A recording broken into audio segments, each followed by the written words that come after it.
A blessed Wednesday to us. I did not introduce today's celebration as also the memorial of St. Catherine of Siena because I would like to start from this interesting event in the history of the church. St. Catherine of Siena was actually lived during the time when there were two popes. Naglibog sila kung kinsay tinuod nga papa. And she interceded for the clarification, for the enlightenment, until such a time that the false pope actually was taken out. And what is this all about? This is the example of St. Catherine, who actually in her prayers asked for enlightenment. And that is the very word for today. Enlightenment in relation to what the Lord Jesus spoke in today's gospel reading. I came into the world as light. And this is not just the first time that we hear in the Gospel of John. We are now in chapter 12. But right at the very beginning of the Gospel of St. John, it begins with, the Word was in the beginning with God and was God. And the Word was the light. And this light, the darkness cannot overcome. And this is always the very point that reminds us every time we are in the Easter season because of the baptism that we have received. During our baptism, there is the lighting of the candle.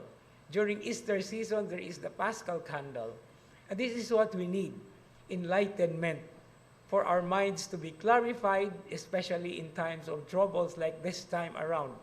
It may not be an issue of two popes, but it's an issue of leaders actually fighting against each other, as you are familiar with the Oratio Imperata. And the Pope is even involved in trying to enlighten the leaders of the world. And this is basically what we need, personally, as a community, and as the whole world. Because the light is shining all over the world, but then darkness still is struggling to fight against it. But it's not because of the confidence that the darkness cannot overcome the light, as the Gospel of St. John's prologue says, but it is always our personal attempt and our desires, our struggles, that we make that light shine, starting from our very hearts. And it is not just only light that is light, but light also has another meaning. Now, light is equivocal. If you still remember your English grammar, what is an equivocal word? It has two meanings.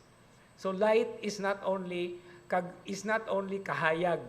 Light also is kagaan.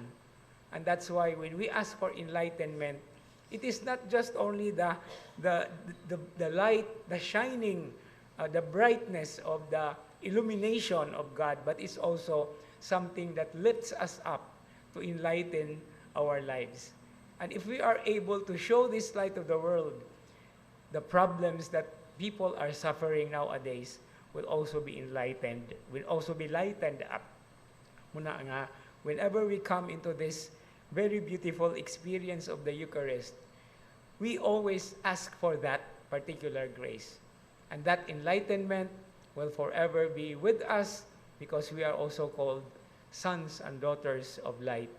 And since it is light, it is always something that guides us and something that lifts us up in our continuous lives, or living the life of faith in praise of God who is among us, who is with us every time throughout the days of our lives. Amen.